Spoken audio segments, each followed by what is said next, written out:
The summer of 1888 was already dying when Eliza Turner made the decision that would turn an entire valley against her. The grasslands surrounding Dry Creek Valley had faded from green to dusty gold. Days were still warm, but the evenings carried the first hints of autumn. Farmers hurried to finish repairs before winter arrived. Ranchers checked fences and counted livestock. Everyone was preparing for the cold season. Everyone except Eliza Turner, according to the rumors spreading through town. 3 years earlier, her husband Nathan had died after being crushed beneath an overturned freight wagon.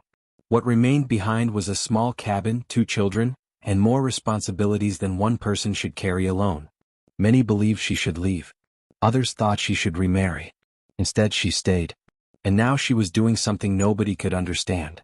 The old windmill sat on a forgotten piece of land near the northern ridge. Its blades were twisted. Its wooden tower leaned slightly toward the east. Rust covered nearly every metal part. The water tank beside it had collapsed years ago. Most people considered it worthless. Eliza saw something different. She saw a deep well. Unlike the shallow wells scattered throughout Dry Creek Valley, this one reached far beneath the surface. Years ago, before the property was abandoned, travelers had relied on it during drought seasons. Now it stood silent beneath the prairie sky, waiting. One morning, Eliza loaded her wagon and drove into town. Word spread quickly. She had sold her last 2 healthy goats. The money she received could have purchased winter feed. It could have bought blankets. It could have repaired the cabin roof. Instead, she purchased ownership of the abandoned windmill. The reaction was immediate. By noon, everyone knew. By evening, everyone had an opinion. At the general store, rancher Hank Mercer laughed loud enough for half the town to hear. "A broken windmill?" he said. "What does she plan to do with that pile of scrap?"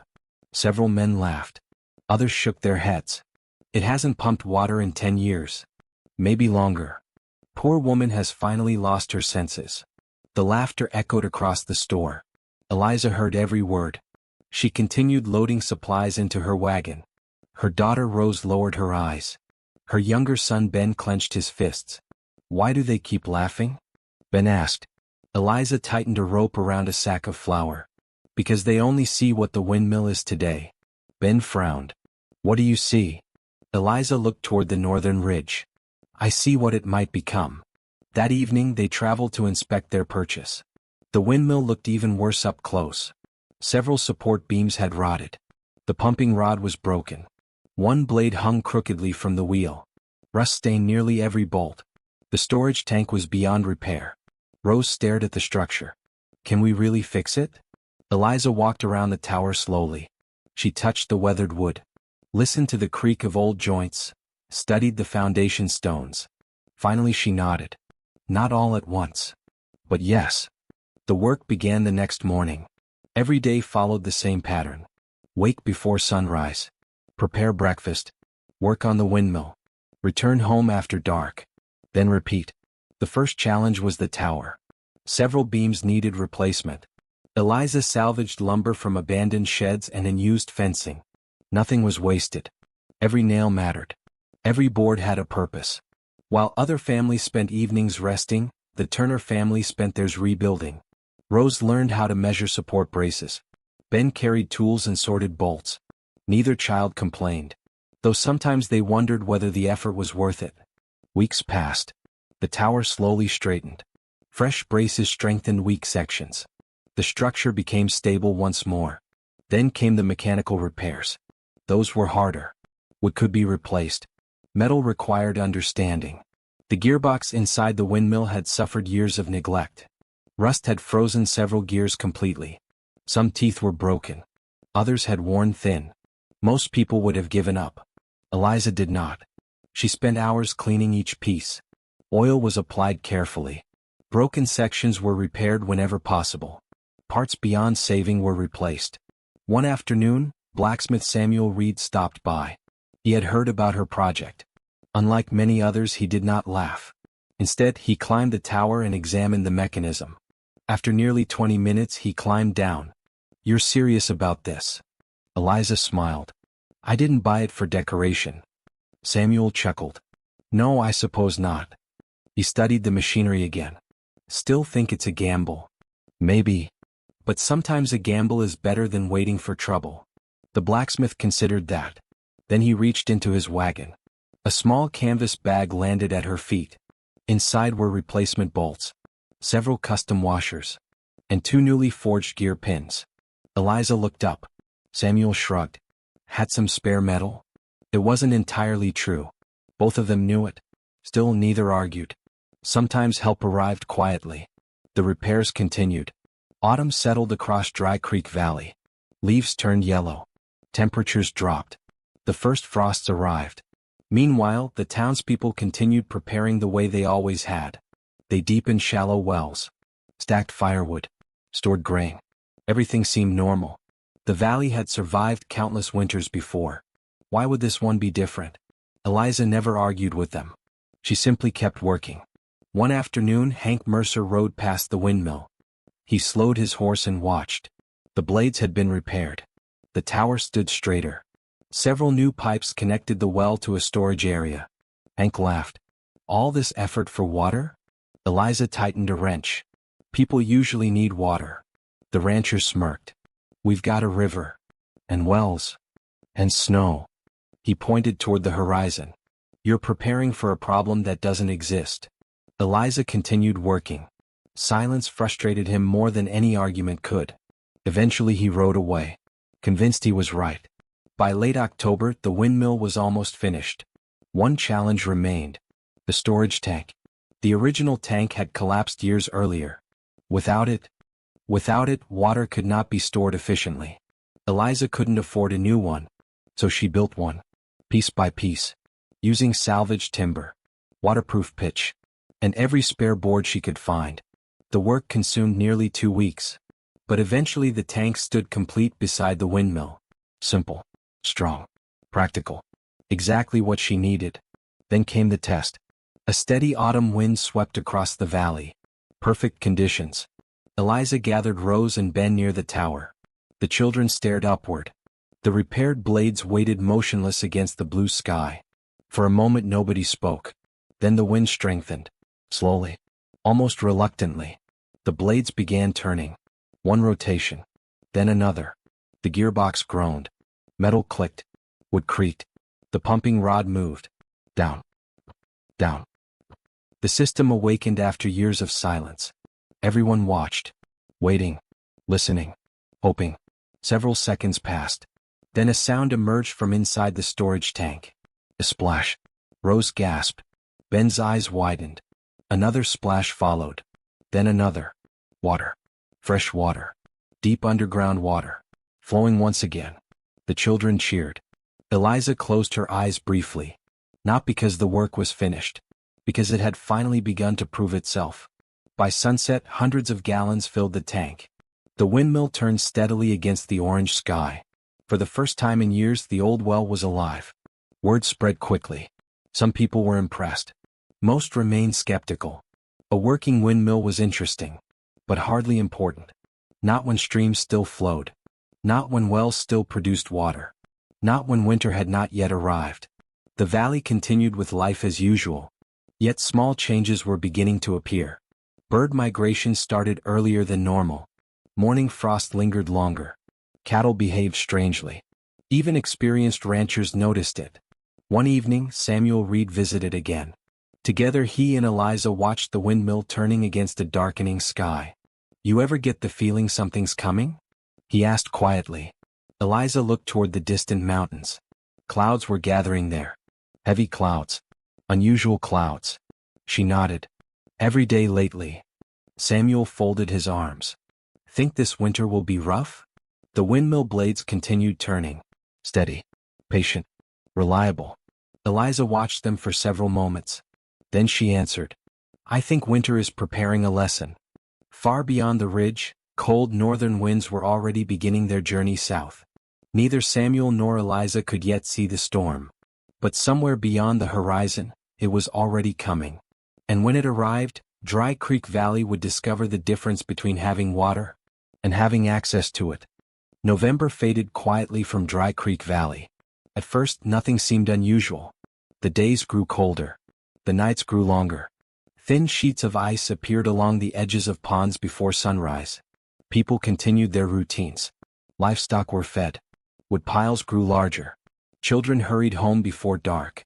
Life moved exactly as it always had. Yet beneath the surface something was changing. The first warning arrived with the wind.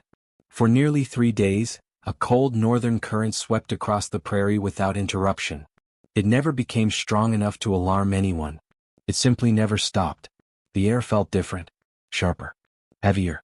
Even the animals noticed. Cattle gathered closer together. Horses turned their backs toward the north and remained that way for hours. Flocks of birds disappeared almost overnight. Eliza Turner watched every sign. She trusted nature more than forecast. Nature rarely wasted energy sending warnings. One afternoon she stood beside the windmill and studied the horizon. Gray clouds stretched from one end of the sky to the other. Not storm clouds. Something worse. The kind that stayed. The kind that settled in. Ben followed her gaze. Is it coming? Eliza nodded slowly. I think so. That evening she doubled the amount of water stored in the tank. Additional barrels were filled beside the cabin. Every container capable of holding water was prepared. Rose helped seal lids. Ben carried buckets until his arms ached. The work continued long after sunset. Across town people noticed none of it. Most believed winter was simply arriving a little earlier than usual. Nothing more. They were wrong. 3 days later the blizzard arrived. It began shortly after midnight. A low moaning sound drifted across the prairie. By dawn it had become a roar. Snow fell sideways. The wind howled through every gap and crack. Visibility vanished. The world disappeared beneath white chaos. Roads vanished first. Then fences. Then landmarks. By afternoon, even experienced ranchers struggled to recognize familiar ground. The temperature dropped below anything seen in years. And it kept falling. Inside their cabin, Eliza and the children listened to the storm rage outside. The windmill groaned under the pressure of powerful gusts. Yet it continued turning. Steady. Persistent. The deep well continued pumping water. Hour after hour. Day after day. Outside town, disaster was unfolding. The valley's shallow wells froze. Some froze completely. Others slowed to a trickle before stopping altogether. Streams disappeared beneath thick layers of ice. Water troughs became solid blocks. Livestock owners suddenly faced a problem they had never imagined. There was plenty of snow. But snow required fuel to melt. Fuel was already disappearing quickly.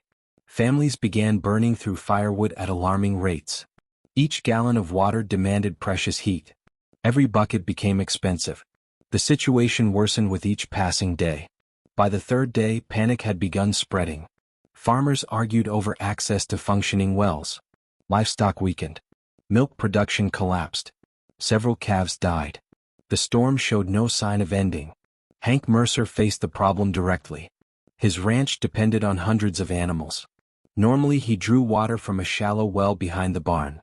Now the well stood frozen. Workers chopped through ice for hours. Nothing helped. Each attempt failed. Meanwhile, cattle crowded around empty troughs. The sound of their desperate cries echoed through the storm. For the first time Hank felt fear. Not fear for himself. Fear for everything he owned. Fear of watching years of work disappear. Late that night he stood inside his barn and stared into the darkness. Then he remembered something. A windmill. An old abandoned windmill. No, not abandoned anymore. The realization struck him like lightning. Eliza. The woman he had laughed at. The woman everyone had mocked. She had prepared for exactly this problem. The next morning he saddled his horse. The journey was brutal. Snowdrifts reached waist height. The wind felt like knives against exposed skin. Twice he nearly turned back. But desperation pushed him forward. Eventually he reached the Turner property. The sight stopped him cold. The windmill still turned. Its blades cut steadily through the storm. Water flowed into storage tanks. Steam rose from covered barrels near the cabin. The system worked. Not perfectly. Not effortlessly. But it worked. Exactly as Eliza had intended. Hank stared for several moments. His pride suddenly felt very small. Finally he approached the cabin door. Rose answered the knock. A few seconds later Eliza appeared. Neither spoke immediately. The storm screamed around them. Snow swirled across the yard. Finally Hank lowered his eyes. I need help. The words seemed difficult for him. Eliza studied him quietly. Memories surfaced. The laughter. The jokes. The ridicule. Then she looked beyond him. Toward the valley. Toward the families struggling against the storm. The answer came easily. Bring your barrels. Relief flooded across Hank's face. Thank you. Eliza simply nodded. By afternoon the first wagons arrived. Then more. Then even more. Farmers. Ranchers. Families. People who had once questioned every decision she made. Now they stood patiently in line. Nobody laughed anymore. Water flowed throughout the day. Barrels were filled. Buckets were filled. Livestock tanks were filled. The windmill never stopped working. Every gust of wind became another gift. Every rotation pulled more life from deep underground. The storm continued for nearly a week. Conditions remained brutal. Bring your barrels. Relief flooded across Hank's face. Thank you. Eliza simply nodded. By afternoon the first wagons arrived. Then more. Then even more. Farmers. Ranchers. Families. People who had once questioned every decision she made. Now they stood patiently in line. Nobody laughed anymore. Water flowed throughout the day. Barrels were filled. Buckets were filled. Livestock tanks were filled. The windmill never stopped working. Every gust of wind became another gift. Every rotation pulled more life from deep underground. The storm continued for nearly a week. Conditions remained brutal. Old arguments disappeared. Pride lost its importance. Survival demanded cooperation. One evening, while volunteers loaded water barrels, Samuel Reed stood beside Eliza. The blacksmith watched the windmill turning against the gray sky. Funny thing. What? Samuel smiled. Nobody's laughing anymore. Eliza laughed softly. No, they aren't. The storm finally broke on the 8th day. Sunlight returned. The wind faded. Temperatures slowly rose.